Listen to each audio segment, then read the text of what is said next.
नमस्कार दोस्तों। रुद्र संगीता अध्याय 1 और 2 सृष्टि खंड। ऋषियों के प्रश्न के उत्तर में नारद ब्रह्मा संवाद की अवतारणा करते हुए सूत जी का उन्हें नारद मोह का प्रसंग सुनाना, काम विजय के गर्व से युक्त हुए नारद का शिव ब्रह्मा तथा विष्णु के पास जाकर अपने तप का प्रभाव बताना,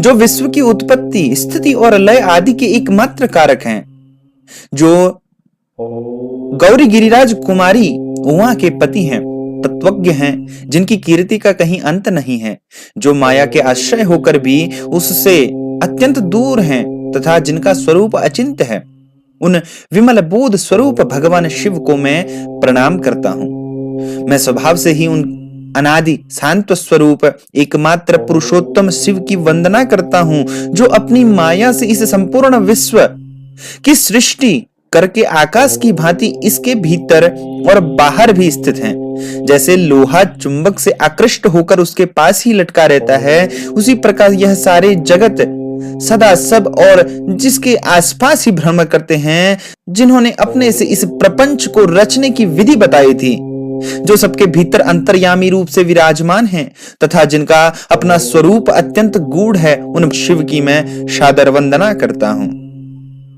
व्यास जी कहते हैं, जगत के पिता भगवान शिव, जगत माता कल्याणमयी पार्वती तथा उनके पुत्र गणेश जी को मैं नमस्कार करके हम इस पुराण का वर्णन करते हैं। एक समय की बात है, नैमिषारण्य में निवास करने वाले सौनक आदि सभी मुनियों ने उत्तम भक्ति भाव के साथ सूत जी से पूछा।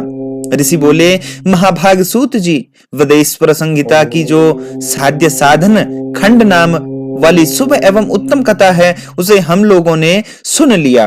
उसका आदि भाग बहुत ही रमणीय है तथा वह बहुत ही शिव भक्तों पर भगवान शिव का वात्सल्य स्नेह प्रकट करने वाली है। विद्वान, अब आप भगवान शिव के परम उत्तम स्वरूप का वर्णन कीजिए, साथ ही शिव और पार्वती के दिव्य चरित्रों का पूर्ण रूप से श्रवण कराइए। हम पूछते हैं, निर्गुण महेश्वर लोक में सगुण रूप कैसे धारण करते हैं? अंत होने पर वे महेश्वर देव किस रूप में स्थित रहते हैं? लोक कल्याणकारी शंकर कैसे प्रसन्न होते हैं? और प्रसन्न हुए महेश्वर अपने भक्तों तथा दूसरों को कौन सा उत्तम फल प्रदान करते हैं? यह सब हमसे कहिए। हमने सुना है भगवान शिव शीघ्र प्रसन्न हो जाते हैं, वे महान दयालु हैं, इसलिए अपने भक्तों का कष्ट नहीं देख सकते। ब्रह्मा, विष्णु और महेश यह तीन देवता शिव के ही अंग हैं। उनके प्राकट्य की कथा तथा उनके विशेष चरित्रों का वर्णन कीजिए।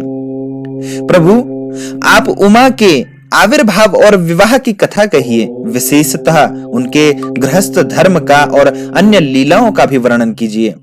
निष्पात सूत जी, हमारे प्रश्न के उत्तर में आपको यह सब तथा दूसरी बातें भी अवश्य कहनी चाहिए। सूत जी ने कहा, मुनीश्वरों, आप लोगों ने बड़ी उत्तम बात पूछी है। भगवान सदाशिव की कथा में आप लोगों की जो आंतरिक निष्ठा हुई है, इसके लिए आप धन्यवाद के पात्र हैं। ब्राह्मणों, भगवान शंकर का गुणानुवाद सात्विक, राजसी और तामसी तीनों ही प्रकृति के मनुष्य को सदा आनंद प्रदान करता है। पशुओं की हिंसा करने वाले निष्ठुर कसाई के सिवा दूसरा कौन पुरुष उस गुणानुवाद को सुनने से उब सकता है? जिनके मन में कोई तृष्णा नहीं है, ऐसे महात्मा पुरुष भगवान शिव के उन गुणों का गान करते हैं, क्योंकि यह गुणावली संसार रूपी रोग की दवा है। मन तथा कानों को प्रिय लगने वाली और संपूर्ण मनोरथों को देने वाली। ब्राह्मणों, आप लोगों के प्रश्न के उत्तर में यथा बुद्धि प्रयत्न पूर्वक शिव लीला का वर्णन करता हूं, आप आदर पूर्वक सुने। जैसे आप लोग पूछ रहे हैं, उसी प्रकार देवर्षि नारद ने शिव रूपी भगवान विष्णु से प्रेरित होकर अपने पिता से पूछा था। अपने पुत्र नारद का प्रश्न सुनकर शिव भक्त ब्रह्मा जी का चित्त प्रसन्न हो गया और वे उन मुनि शिरोमणि को हर्ष प्रदान करते हुए प्रेम पूर्वक भगवान शिव की यश गान करने लगे। एक समय की बात है, मुनि शिरोमणि विप्रवर नारद जी ने कहा, जो ब्रह्मा जी के पुत्र हैं, विनीत चित्त हो तपस्या में मन लगाया, हिमालय पर्वत में कोई एक गुफा थी जो बड़ी शोभा से संपन्न दिखाई देती थी। उनके निकट देव नदी गंगा निरंतर वेग पूर्वक बहती थी। वहां एक महान दिव्य आश्रम था जो नाना प्रकार की शोभा से सुशोभित था। दिव्य दर्शन नारद जी तपस्या करने के लिए उसी आश्रम में गए। उस गुफा को देखकर मुनिवर नारद जी बड़े प्रसन्न हुए और दीर्घ काल तक वहां तपस्या करते रहे। उनका अंतःकरण शुद्ध हो गया था। वे दृढ़ता पूर्वक आसन बांधकर मौन हो प्राणायाम पूर्वक समाधि में स्थित हो गए। ब्राह्मणों, उन्होंने यह समाधि लगाई जिसमें ब्रह्मा का साक्षात्कार कराने वाला अहम ब्रह्मास्मि, मैं ब्रह्म हूं, यह विज्ञान प्रकट होता था। मुनिवर नारद जी जब इस प्रकार तपस्या करने लगे, उसी समय यह समाचार पाकर देवराज इंद्र कांप उठे। वे मानसिक संताप से विहल हो गए। यह नारद मुनि मेरा राज्य लेना चाहते हैं। मन ही मन ऐसा सोचकर इंद्र ने उनकी तपस्या में विघ्न डालने के लिए प्रयत्न करने की इच्छा की। उस समय देवराज ने अपने मन से कामदेव का स्मरण किया। स्मरण करते ही कामदेव आ गए। इंद्र ने उन्हें नारद जी की तपस्या में विघ्न डालने का आदेश दिया। यह आज्ञा पाकर कामदेव वसंत को साथ ले बड़े गर्व के साथ स्थान पर गए और अपना उपाय करने लगे। उन्होंने वहां शीघ्र ही अपनी सारी कलाएं रच डाली। वसंत ने भी मदमस्त होकर अपना प्रभाव अनेक प्रकार से प्रकट किया। मुनिवरों, कामदेव और वसंत के अथक प्रयत्न करने पर भी नारद मुनि के चित्त में विकार नहीं उत्पन्न हुआ। महादेव जी के अनुग्रह से उन दोनों का गर्व चूर्ण हो गया। शौनक आदि महर्षियों, ऐसा होने में जो कारण था उसे आदर पूर्वक सुनो। महादेव जी की कृपा से ही नारद मुनि पर कामदेव का कोई प्रभाव नहीं पड़ा। पहले उसी आश्रम में काम शत्रु भगवान शिव ने उत्तम तपस्या की थी और वहीं उन्होंने मुनियों की तपस्या का नाश करने वाले कामदेव को शीघ्र ही भस्म कर डाला था। उसमें रति ने कामदेव को पुनर्जीवित करने के लिए देवताओं से प्रार्थना की। तब देवताओं ने समस्त लोगों का कल्याण करने वाले भगवान शंकर से याचना की। उनकी याचना करने पर शिव बोले, देवताओं कुछ समय व्यतीत होने के बाद कामदेव जीवित हो जाएंगे, परंतु यहाँ उनका कोई उपाय नहीं चलेगा। अमरगण यहाँ खड़े होकर चारों ओर जितनी दूर तक की भूमि को नेत्र से देख पाते हैं, वहां तक कामदेव के बाणों का कोई प्रभाव नहीं चलेगा। इसमें संशय नहीं है। भगवान शंकर की इस उक्ति के अनुसार उस समय वहां नारद जी के प्रति कामदेव का निज प्रभाव मिथ्या सिद्ध हुआ। तत्पश्चात उनकी आज्ञा से वसंत के साथ अपने स्थान को लौट गए। उस समय देवराज इंद्र को बड़ा विस्मय हुआ। उन्होंने नारद जी की भूरी भूरी प्रशंसा की, परंतु शिव की माया से मोहित होने के कारण वे उस पूर्व वृत्तांत को स्मरण न कर सके। वास्तव में इस संसार के भीतर सभी प्राणियों के लिए शंभु की माया को जानना अत्यंत कठिन है। जिसने भगवान शिव के चरणों में अपने आप को समर्पित कर दिया है, उन भक्तों को छोड़कर से सारा जगत उनकी माया से मोहित हो जाता है। नारद जी भी भगवान शंकर की ही कृपा से वहां चिरकाल तक तपस्या में लगे रहे। जब उन्होंने अपनी तपस्या को पूर्ण हुई समझा, तब वे मुनि उससे विरत हो गए। कामदेव पर मेरी विजय हुई, ऐसा मानकर मुनीश्वर के मन में व्यर्थ ही गर्व हो गया। भगवान शिव की माया से मोहित होने के कारण उन्हें यथार्थवाद का ज्ञान नहीं रहा। वे यह नहीं समझ सके कि कामदेव के पराजित होने में भगवान शंकर का ही प्रभाव है। उस माया से अत्यंत मोहित हो मुनि शिरोमणि नारद अपना काम विजय संबंधी वृत्तांत बताने के लिए तुरंत ही कैलाश पर्वत गए।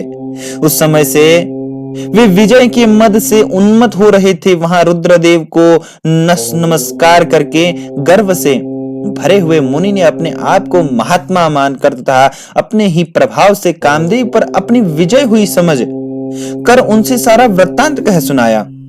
यह सब सुनकर भक्तवत्सल भगवान शंकर ने नारद जी से, जो अपनी शिव की ही माया से मोहित होने के कारण काम विजय के यथार्थ कारण को नहीं जानते थे और अपने विवेक को भी खो बैठे थे, कहा।